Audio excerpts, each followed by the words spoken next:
শনিবার দিনভর একেবারে টানটান উত্তেজনা। প্রথমে অভিষেক বন্দ্যোপাধ্যায় তিনি যখন বেলেঘাটাতে নিহত তৃণমূল কর্মীর বাড়িতে যান, সেই আবহে আমরা দেখলাম যে অভিষেক বন্দ্যোপাধ্যায় বাড়িতে সিআইডি আধিকারিকরা পৌঁছন এবং তার প্রথম এই শান্তিনিকেতন বাড়িতে পৌঁছানোর পর সিআইডি আধিকারিকরা অভিষেক বন্দ্যোপাধ্যায়ের খোঁজ না পেয়ে তার কালীঘাটেই বাড়িতে যান এবং অভিষেক বন্দ্যোপাধ্যায়কে একটি চিঠি ধরানো হয়। অভিষেক বন্দ্যোপাধ্যায় তারপর জানেন যে সেই চিঠি তিনি সই করে দিয়েছেন, তবে কি আছে তাতে কিছু জানাননি। তবে এই মুহূর্তে যে ছবি দেখাচ্ছি আপনাদেরকে, বেলভিউ হাসপাতাল থেকে অভিষেক বন্দ্যোপাধ্যায়কে ইতিমধ্যেই কিন্তু নিয়ে যাওয়া হয়েছে তার বাড়িতে এবং বাড়িতেই তার চিকিৎসা চলবে। সেই ছবি দেখাচ্ছি আপনাদের, সেই সময়কার ছবি। অভিষেক বন্দ্যোপাধ্যায় যখন একেবারে বাড়িতে পৌঁছন সেই সময়ের ছবি। পাশাপাশি অভিষেক বন্দ্যোপাধ্যায় নিরাপত্তাও বাড়ানো হয়েছে। আজকে সোনারপুরের যেই ঘটনা, অর্থাৎ অভিষেক বন্দ্যোপাধ্যায় যেমনটা জানাচ্ছিলাম যে সিআইডি আধিকারিকরা পৌঁছন এবং তাকে চিঠি দেওয়া হয়েছে ভবানী ভবনে, তাকে সোমবার দিন তলব করা হয়েছে। মনে করা হচ্ছে যে রাজভবনে, আপনাদের জানিয়ে রাখবো যে রাজ্যসভায় যেই শৈলে কেলেঙ্কারি, তার জন্যই তাকে জিজ্ঞাসাবাদের জন্য তলব। তারপর তিনি সোনারপুরে উপস্থিত হন এবং সোনারপুরে সেই ছবি আমরা আপনাদেরকে দেখিয়ে যাচ্ছি ক্রমাগতভাবে। তাকে যেভাবে তার উপর হামলা হয়েছে এবং যেভাবে তিনি আক্রান্ত হয়েছেন, তাকে পচা ডিম ছুঁড়ে তার উপর হামলা চালানো হয়েছে, পাশাপাশি জুতো ছোড়া হয়েছে, তাকে মারধর করা হয়েছে। তারপর তিনি নিহত তৃণমূল কর্মীর বাড়িতে যান, পরিবার স্বজনদের সঙ্গে তিনি দেখা করেন। কলকাতার উদ্দেশ্যে বেরোনোর পর তিনি প্রথমে আসেন বাইপাসের ধারের এক বেসরকারি হাসপাতালে। সেখানে তাকে চিকিৎসার জন্য নেওয়া হয় না, তারপরেই তিনি বেরিয়ে আসেন। মমতা বন্দ্যোপাধ্যায় তিনি জানান যে এখানে অভিষেক বন্দ্যোপাধ্যায় চিকিৎসা করানো হবে না, তাকে বেলভিউতে আনা হয়। তারপর কিন্তু বেলভিউতেও প্রায় 2 ঘন্টা, যেমনটা মমতা বন্দ্যোপাধ্যায় তৃণমূল সুপ্রিমো বেলভিউ থেকে বেরিয়ে যে বিষয়ে তিনি সরব হলেন যে তিনি দুঃখিত বিজেপির এই ব্যবহারে। পুলিশ প্রশাসনের তরফে চাপ দেওয়া হচ্ছে হাসপাতাল কর্তৃপক্ষকে এবং হাসপাতাল কর্তৃপক্ষের তরফে তাকে ভর্তি নেওয়া হলো না, চিকিৎসার প্রয়োজন নেই এমনটাই বলা হয়েছে। তবে যে রিপোর্ট সেখানে দেখা যাচ্ছে যে সারা গায়ে আঘাত চিহ্ন রয়েছে অভিষেক বন্দ্যোপাধ্যায়। তাহলে কেন মমতা বন্দ্যোপাধ্যায় অভিযোগ তুলছেন যে তাহলে কেন অভিষেককে 2 ঘন্টা আইটিইউতে রেখে পরীক্ষা নিরীক্ষা করা হলো? তার শরীরে একাধিক আঘাতের চিহ্ন, যদিও হাসপাতাল কর্তৃপক্ষের তরফে বলা হচ্ছে তার বুকে শুধুমাত্র হালকা আঘাত রয়েছে, কালশিটে রয়েছে, এর বেশি আর কিছু নেই। এবং যে টানাপোড়েন চলছিল যে অভিষেক বন্দ্যোপাধ্যায়কে হাসপাতালে রাখা হবে কি হবে না, এই মুহূর্তে আপনাদের সেই ছবি দেখাচ্ছে। অভিষেক বন্দ্যোপাধ্যায় তিনি কিন্তু তার বাড়িতে পৌঁছে গিয়েছেন এবং বাড়িতেই তার চিকিৎসা চলবে এবং হোম ডক্টরের সঙ্গে আলোচনা করা হবে। শুধুমাত্র তাই নয়, অভিষেক বন্দ্যোপাধ্যায়ের আজকের যেই ঘটনা এবং এই ঘটনার প্রেক্ষিতে আগামীকাল থেকেই সমস্ত তৃণমূল নেতাকর্মীদের রাস্তায় নামার জন্য বার্তা দিয়েছেন তৃণমূল সুপ্রিমো।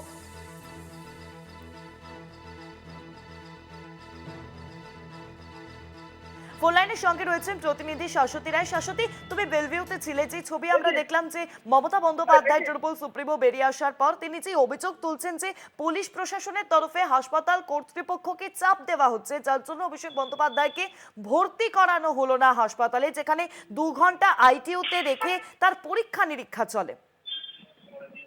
একেবারে যেমনটা জানালেন তৃণমূল সুপ্রিমো মমতা বন্দ্যোপাধ্যায়, তিনি জানালেন যে সম্পূর্ণভাবে প্রশাসনিক চাপ এবং সেই কারণেই তাকে অ্যাপোলো থেকে বিনা চিকিৎসায় সরিয়ে আনা হয়েছিল বেলভিউতে। এবং বেলভিউতে যে চিকিৎসক তাকে দেখছিলেন তিনি চেষ্টা করেছিলেন যে তাকে অ্যাডমিট করার, কারণ তাকে আইটিইউতে নিয়ে যাওয়া হয়েছিল এবং তারপরে কিন্তু তারপর প্রশাসনিক চাপের কারণেই তাকে ছেড়ে দিতে বাধ্য করা হয় এবং তার এই যে ইনজুরিজ সেটাকে লঘু করে দেখানো হচ্ছে বলে দাবি করছেন তৃণমূল সুপ্রিমো। এবং ইতিমধ্যেই অভিষেক বন্দ্যোপাধ্যায়কে একটি স্যালাইন দিয়ে হাসপাতাল থেকে বাড়িতে নিয়ে যাওয়া হয়েছে এবং তিনি জানান যে বাড়িতেই একটি হসপিটাল সেট আপ করা হবে এবং সেখানে তার যে ফ্যামিলি ফিজিশিয়ান বা পারিবারিক ডাক্তার তিনি অভিষেক বন্দ্যোপাধ্যায় চিকিৎসা করবেন।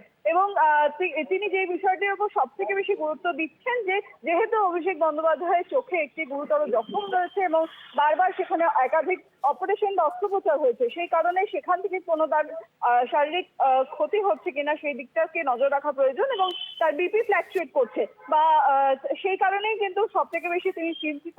তবে আরো একটি বিষয় তিনি জানান যে এই বিষয়টি শেষ তিনি দেখেছেন ছাড়বেন। আগামী 2 তারিখ থেকে তিনি রাসমণিতে তার যে এই জায়গাতে কর্মসূচি শাশ্বতী একটা রয়েছে। বিষয় জিজ্ঞেস করছি, কারণ প্রশাসনিক স্তরে এখনো পর্যন্ত অনুমতি পাওয়া যায়নি রানী রাসমণি এভিনিউতে তিনি যে ধর্ণা শুরু করবেন বলে জানাচ্ছেন বা তিনি যে কর্মসূচি শুরু করবেন, সেই বিষয়টি নিয়ে কি বললেন তৃণমূল সুপ্রিমো?